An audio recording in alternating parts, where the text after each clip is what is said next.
Assalamualaikum warahmatullahi wabarakatuh. Perkenalkan, nama saya Nela Indrani Harunisa dari Prodi Administrasi Publik Malang. Di sini saya akan menjelaskan tentang keterkaitan sistem perekonomian pada administrasi publik dan keterkaitan administrasi publik pada sistem perekonomian. Sebelumnya, saya akan menjelaskan dulu apa itu sistem perekonomian dan administrasi publik.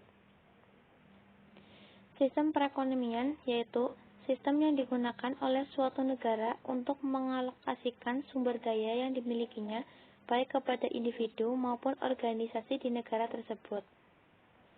Sedangkan administrasi publik, suatu bahasan ilmu sosial yang mempelajari 3 elemen penting kehidupan bernegara yang meliputi lembaga legislatif, yudikatif, dan eksekutif, serta hal-hal yang berkaitan dengan publik yang meliputi kebijakan publik, manajemen publik, dan lain-lain.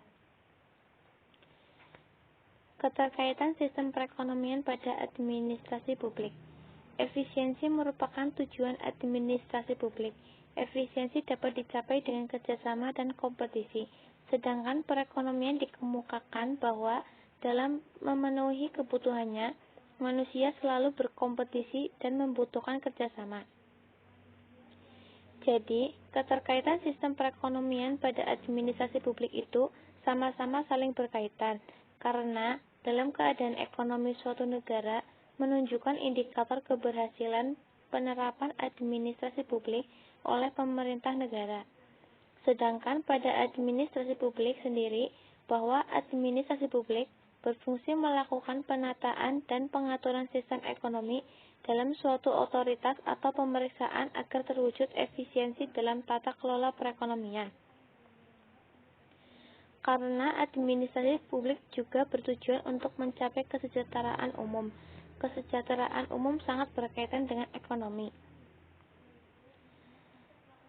Keterkaitan administrasi publik pada sistem perekonomian, yaitu karena pada hakikatnya administrasi publik berarti keterlibatan negara dalam masyarakat.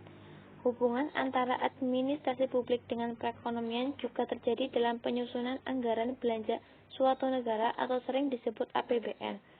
Administrasi publik berperan sebagai pengambil kebijakan dalam rancangan dan persetujuan APBN. Sedangkan perekonomian menentukan para alat administrasi publik dalam menentukan APBN. Karena APBN harus dibuat berdasarkan keadaan ekonomi negara dan kebutuhan-kebutuhan negara, mulai dari skala prioritas kecil sampai besar. Sekian dari saya. Wassalamualaikum warahmatullahi wabarakatuh.